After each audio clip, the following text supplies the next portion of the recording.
ملاحظہ فرمائیے عزیزو، کتاب العقد الفرید تالیف ابن عبد ربہ الاندلسی، یہ معاصر ہیں ابن عبد ربہ، ظاہر معاصر ہیں ابن جریر طبری کے، یعنی 3 صدی کے اواخر کے عالم ہیں۔ جزء الرابع، چھاپ دار الکتب العلمیہ، یہاں پہ ملاحظہ فرمائیے سن 1983 میں بیروت میں ایک کتاب چھپی ہے، صفحہ نمبر 123، اور یہ واقعہ کئی ایک کتابوں میں موجود ہے عزیزو۔ یہ جو مکالمہ ہے عمرو بن العاص ابن نابغہ اور عمر بن الخطاب کے درمیان، یہ کئی ایک کتابوں میں موجود ہے۔ ملاحظہ فرمائیے، اور میں آپ کو ایک پس منظر بتاؤں کہ عمرو بن العاص خود ایک سردار کا بیٹا ہے، اس کا باپ جو ہے عاص ابن وائل السہمی، وہ واقعاً قریش کے سرداروں میں سے ایک سردار تھا، یعنی خود یہ ادعا کر سکتا ہے کہ میں قریش کے امراء میں سے، قریش کے شرفاء میں سے ہوں۔ اور یہ بہت ہی تیز آدمی تھا، بہت ہی چالاک، بہت ہی سیاستدان، اور بہت ہی عجیب و غریب، ان کو دہات العرب کہتے ہیں، دہات العرب، جو عرب میں بہت ہی ذہین اور بہت ہی چالاک اور شاطر قسم کے لوگ تھے، ان میں سے ایک یہی عمرو بن العاص ہے۔ یہ عمرو بن العاص خود اپنے آپ کو شریف سمجھتا تھا، یہ اونچے خاندان کا آدمی تھا۔ عمر کو یہ تو کچھ نہیں سمجھتا تھا نا، یہ تو عمر کا تو ابھی آپ آئے گا داستان۔ لیکن یہ ہوا کہ عمر خلیفہ بننے کے بعد عمر نے اس کو اپنا کیا بنایا، عمر نے اپنا اس کو گورنر بنایا مصر پر۔ بہرحال ملاحظہ، اب یہ بات آپ کی ذہن میں رہے کہ ان کے درمیان یہ علاقہ ہے کہ عمر کو وہ حقیر سمجھتا ہے، اس لیے کہ عمر ایک نیچے درجے کے خاندان کا ہے، اور وہ خود کیا ہے، وہ خود سردار زادہ ہے عمرو بن العاص۔ اور اب دنیا بدل چکا ہے، وہ مشکل کیا ہے، مشکل یہ ہے کہ عمر جو ہے اس کا باس بن چکا ہے، اس کا بادشاہ بن چکا ہے، پورے مڈل ایسٹ پہ اس کی حکومت ہے، اور یہ اس کا ایک گورنر ہے، ٹھیک ہے نا۔ اچھا، یہ صفحہ نمبر 123 ملاحظہ فرمائے۔ تو یہ اس کا مصر میں گورنر تھا عمرو بن العاص۔ جب مصر سے آیا، کہا قد صرت سیرت عاشق، عمر نے اس سے کہا قد صرت سیرت، تو نے ایسے واپس آئے جیسے کوئی عاشق واپس آتا ہے، ٹھیک ہے نا۔ عمر کا وہ عمرو بن العاص کا جواب دیکھیے، قال والله ما تأبتني الإماء ولا حملتني البغايا في غبرات المآلي۔ اچھا دیکھیں، التعریض الکنایۃ اصرح من التصریح، الکنایۃ ابلغ من التصریح، کنایہ جو ہے تصریح سے ابلغ ہوتا ہے، بلیغ تر ہوتا ہے۔ مثلا آپ ایک شخص کے بخیل شخص کے پاس بیٹھتے ہیں اور کہتے ہیں الحمدللہ الذی جعلنی لم یجعلنی بخیلا، میں اللہ کا شکر ادا کرتا ہوں کہ اللہ نے مجھے بخیل نہیں بنایا۔ تو کیا مطلب ہے کہ یہ بخیل ہے نا۔ بہت سارے جملے ہیں جو کنایے پہ کہے جاتے ہیں، اور اس کو اہل ادب جانتے ہیں کہ یہ کنایہ ہے، اس سے مراد کچھ اور ہے۔ اس نے کہا کہ خدا کی قسم مجھے کنیزوں نے اپنے بغل کے نیچے گود میں نہیں لیا ہے، میں کوئی کنیز زیادہ نہیں ہوں۔ ولا حملتنی البغایا فی غبرات المعالی، غبرات المعالی، غبر کہتے ہیں بقیہ کو، معالی کہتے ہیں حیض کا جو ٹکا ہوتا ہے نا، حیض کا جو کپڑا ہوتا ہے، وہ جو عورتیں حیض کے وقت کپڑے کو کیا کرتے ہیں، کپڑے کو اپنے فرج پہ لگتے ہیں تاکہ خون زمین پہ نہ گرے، کہ کپڑے خراب نہ ہو۔ تو حیض کے کپڑوں کے حیض کے جو کپڑے کے جو اس کے جو پوسیدہ ہو جاتے ہیں، اس کے کچھ حصے بچ جاتے ہیں، کہتے ہیں ولا حملتنی البغایا فی غبرات المعالی، مجھے بغایا زانیہ عورتوں نے اپنے حیض کے خرقوں میں، اپنے حیض کے کپڑوں میں انہوں نے مجھے ریپ نہیں کیا ہے، مجھے حمل نہیں کیا ہے۔ تو اس کا جواب سن کر اس نے کس کو اشارہ مارا ہے؟ بہرحال وہ عمر کے جواب سے پتہ چلتا ہے۔ عمر نے کہا واللہ ما هذا جواب کلامی الذی سألتک عنہ، عمر نے کہا تو نے یہ کیا جواب دیا مجھے، خدا کی قسم تو نے کیا مجھے جواب دیا؟ میں نے تو یہی کہا تھا، میں نے تو تجھے کہا کہ تو عاشق کی طرح ہے، تو مجھے کیا کہا، یہ اس سے کیا ربط، تو مجھے کیا کہا تو نے مجھے؟ پھر عمر کیا کہتا ہے وَإِنَّ الدِّجَاجَ لَتَفْحَصُ فِي الرُّمَادِ فَتَضَعُ لِغَيْرِ الْفَحْلِ، عمر نے کہا کہ سن لو، پھر تو نے مجھے کچھ کہا ہے تو میری بھی جواب سن لو۔ کہا کہ مرغی خاکستر میں جگہ ڈھونڈتی ہے، انڈا رکھنے کے لیے نرم جگہ ہو تاکہ وہاں پہ انڈا رکھ دے۔ مرغی جو ہے خاکستر میں ڈھونڈتی ہے کہ انڈا رکھ دے، فتضع لغیر الفحل، اور وہ انڈا تو رکھتی ہے لیکن اب اس کا جو مرغہ ہے وہ انڈا اس کے اب مرغے کا نہیں ہے۔ سمجھ میں آ رہی نا بات؟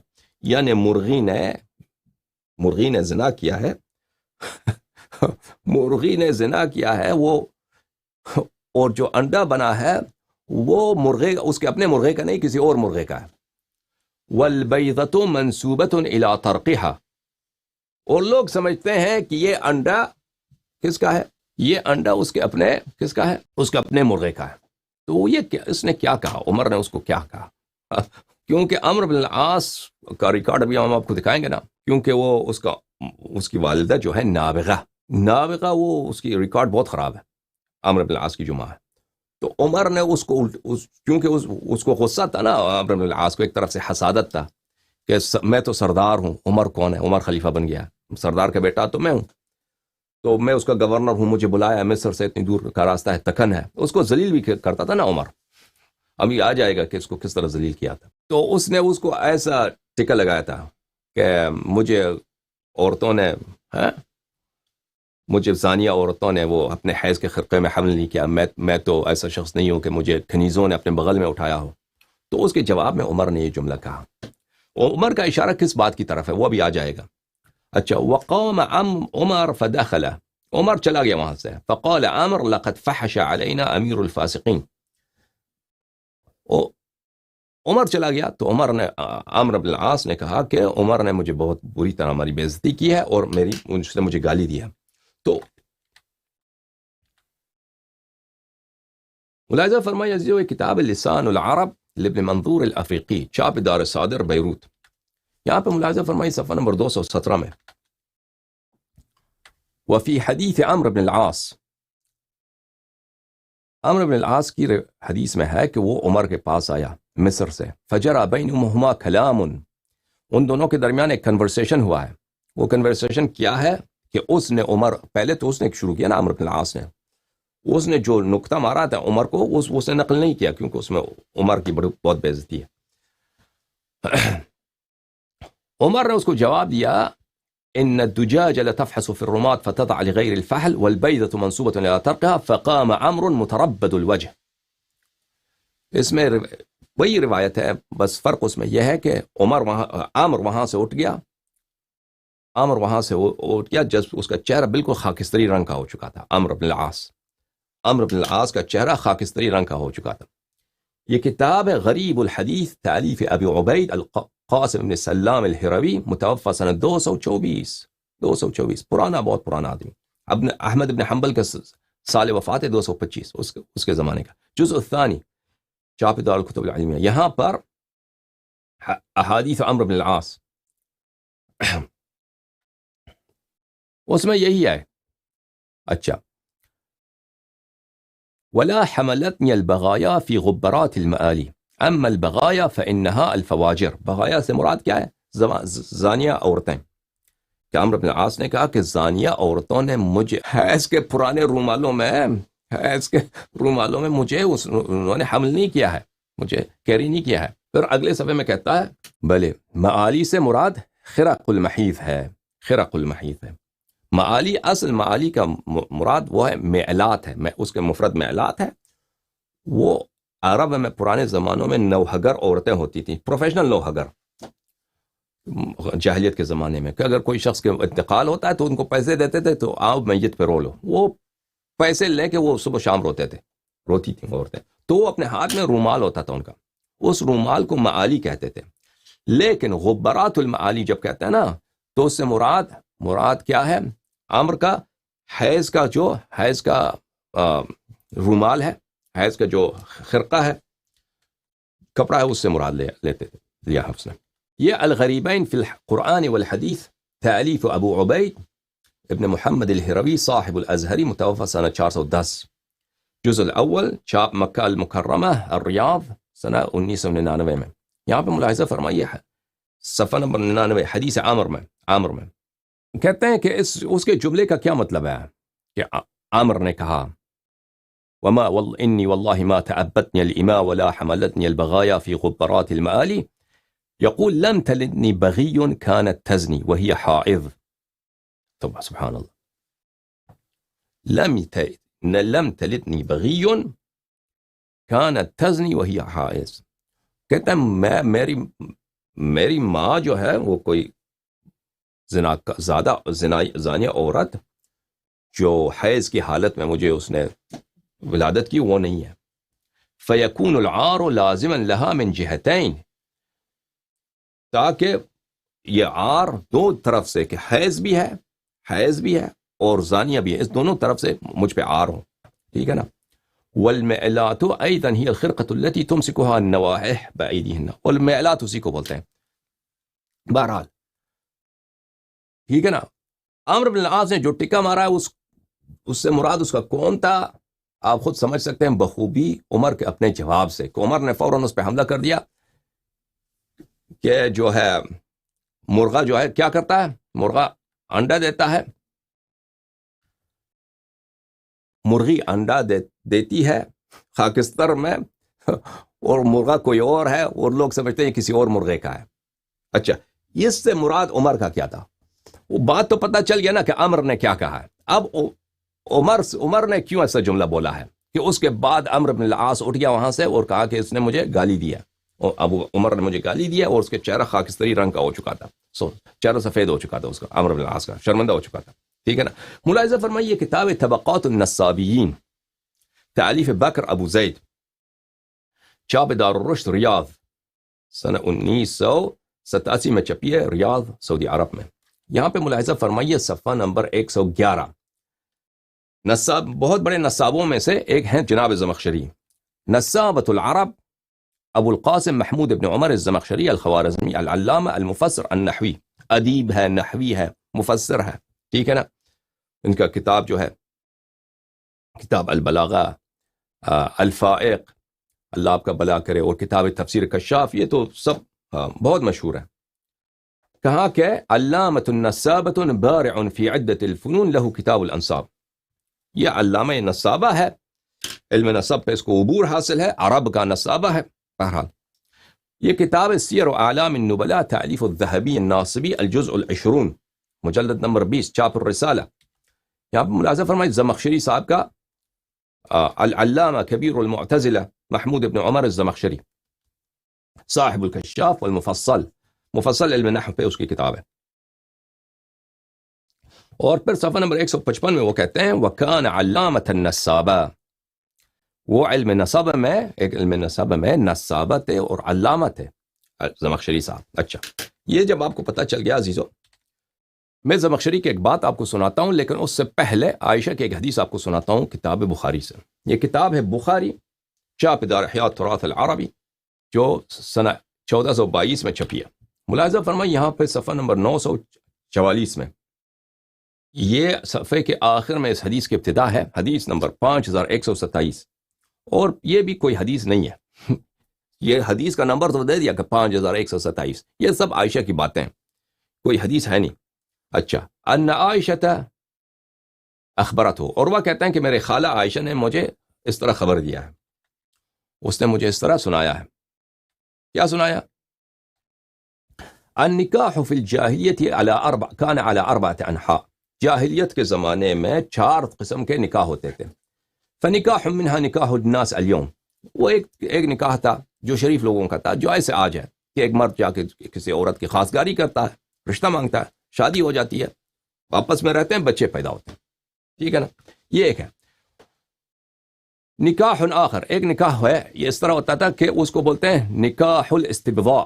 نکاح الاستبضاء، استبضاء بولتے ہیں کہ کسی شخص سے نسل لینا. وہ کس طرح ہوتا تھا؟ عائشہ کہتی ہیں کہ شوہر اپنے عورت سے شوہر کا عورت ہے، ٹھیک ہے، وائف ہے، زوجہ ہے، جب وہ حیض ہو جاتی، حیض سے پاک ہو جاتی، تو اس کے ساتھ وہ نزدیکی نہیں کرتا، اس کے ساتھ وہ ہم بستر نہیں ہوتا، اور اس سے کہتا ہے ارسلی الی فلان فاستبضعی منہ ويعتزلها زوجها ولا يمسها ابدا حتى يتبين حملها من ذلك الرجل الذي تستبضع منه. جب وہ اس حیض سے پاک ہوتی ہے تو اس کے ساتھ ہم بستر نہیں ہوتا، اس سے کہتا ہے جاؤ فلانے شخص کے پاس اور اس سے میرے لیے حاملہ بن جاؤ، اس سے میرے لیے کیا کرو، نسل کسب کرو. یہ عرب کرتے تھے، ٹھیک ہے نا. عائشہ کہہ رہی اس سے میرے لیے تم کیا کرو، حاملہ بن جاؤ، میرے لیے بیٹا بناؤ فلان مرد سے. اور وہ جاتی تھی وہاں پر اس شخص کے ساتھ، مثلا کچھ جو اپنا مکالہ کرتی تھی، اور واپس آتی تھی تو اس وقت تک کہ یقین ہو جائے کہ واقعاً حاملہ ہو چکی ہے، اس کا شوہر اس کے ساتھ ہم بستر نہیں ہوتا تھا. ٹھیک ہے نا. وہ یہ کس لیے کرتے تھے؟ انما يفعل ذلك راغبة في نجابة الولد. یہ اس لیے کہتے تھے کہ ہمیں نجیب اچھا فرزند نصیب ہو. کوئی شخص خوبصورت ہے مثلا شہر میں، ٹھیک ہے نا، کوئی شخص بڑا لمبا چوڑا آدمی ہے، کہتے ہیں کہ اس سے نسل لینا ہے ہم نے، تو اپنے عورت کو اس طرح بیچ دیتے اور خود اس سے بستر نہیں ہوتے تھے اس وقت تک کہ وہ عورت کیا ہو جائے، حاملہ ہو جائے. یہ نکاح الاستبزاء ہے. اچھا ایک اور نکاح ہے، نکاح الرحت، نکاح آخر، تیسرا نکاح. يجتمع الرحم ما دون العشرة فيدخلون على المرأة كلهم يصيبها، فإذا حملت ووضعت ومر عليها ليالي بعد أن تضع حملها أرسلت إليهم. کہتے ہیں کہ تیسرا نکاح یہ ہے کہ 10 سے کم تر، 10 سے زیادہ نہیں، 10 سے کم تر 9 8 مرد ایک عورت پہ سب جو ہے وہ کیا کرتے تھے، جمع کر دیتے ہیں. پھر وہ حاملہ بنتی تھی اور پھر وہ جب اس کا فرزند پیدا ہوتا تھا تو اس کو عورت اپنے بچے کو بیچتی تھی کہ ان مردوں کے ساتھ 8 9 جتنے اس کے تھے بوائے فرینڈز تھے. تو کسی کو حق نہیں ہوتا تھا کہ کہہ دے کہ یہ میرا فرزند نہیں ہے. حتی یجتمع علیہا، سب آتے تھے اس عورت کے پاس. تقول لهم قد عرفتم الذي كان من امركم وقد ولدت فهو ابنك يا فلان، تسمي من احبت باسمه فيلحق به ولدها لا يستطيع ان يمتنع به الرجل. پھر جب میٹنگ ہوتا تھا نا وہ 10 آدمیوں کا، عورت کہتی تھی کہ آپ سب کو یاد ہے کہ آپ سب نے میرے ساتھ مل کے یہ کام کیا، اب میرا بچہ پیدا ہو گیا تو اب سن لو یہ بچہ فلان آدمی کا ہے، یہ بچہ فلانے کا. وہ عورت جس کو پسند کرتی، جو بوائے فرینڈ اس کو پسند ہے، کہتے ہیں اس کا بیٹا. پھر کسی کو حق نہیں تھا کہ اس کے ساتھ نزاع کرے کہ میرا بیٹا نہیں ہے. ٹھیک ہے نا. اور پھر ایک اور نکاح بھی ہے، نکاح الرابع، وہ 10 سے زیادہ کا ہے. وہ 10 سے زیادہ کا ہے، جو وہ جن کی وہ بھائی اور ایسے بھی عورتیں ہوتی تھیں. تو 10 سے زیادہ مرد اس کے ساتھ کرو، پر اس کا فرزند جب پیدا ہوتا ہے تو اس کے لیے تو مشکل ہے کہ 10 وہ کتنے 50 آدمی نے اس کے ساتھ کیا ہے، پتہ نہیں، میٹنگ بلائے. میٹنگ تو نہیں ہو سکتا، پر اس کے لیے قیافہ شناس شخص کو بلاتے ہیں کہ تم دیکھ لو کہ یہ کس کا ہے. پر وہ قیافہ کہتے ہیں کہ بچہ کا شکل فلانے سے ملتا ہے، تو پھر کہتے ہیں کہ چلو اسی کا فرزند ہے. ٹھیک ہے نا. اب یہ جب پتہ چل گیا، یہ آپ کے پاس آ گیا، تو آپ چلتے ہیں زمخشری جو علامہ نصابہ ہے، نصابۃ العرب، یہ کتاب ربیع الابرار فی نصوص الاخبار، تالیف محمود بن عمر الزمخشری، الجزء الرابع، چھاپ مؤسسۃ العالمی للمطبوعات. یہاں پہ صفحہ نمبر 275 میں ملاحظہ فرمائیے.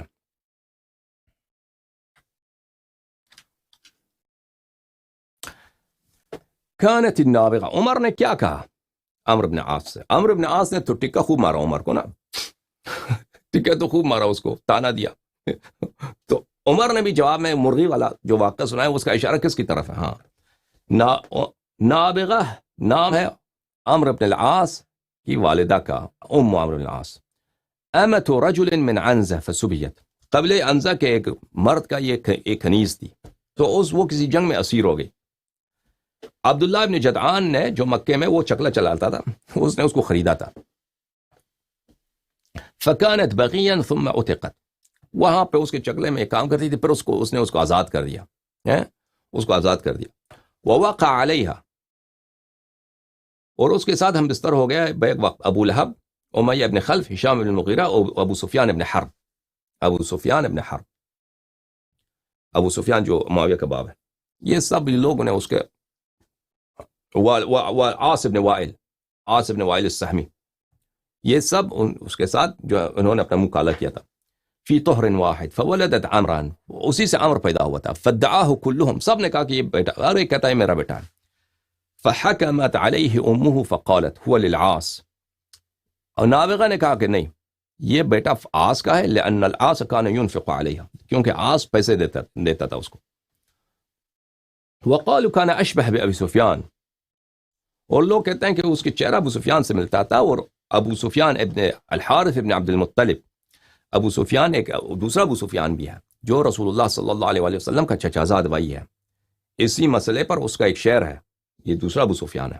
وہی ابو سفیان ہے جو جنگ طائف میں جنگ حنین میں بھاگا نہیں تھا، ابو سفیان نہیں بھاگے تھے جنگ حنین میں. وہ کون ابو سفیان ہے؟ وہی ابو سفیان ہے، ابو سفیان ابن الحارث ابن عبد المطلب. یہ ابو سفیان معاویہ والا باپ نہیں ہے، ٹھیک ہے نا.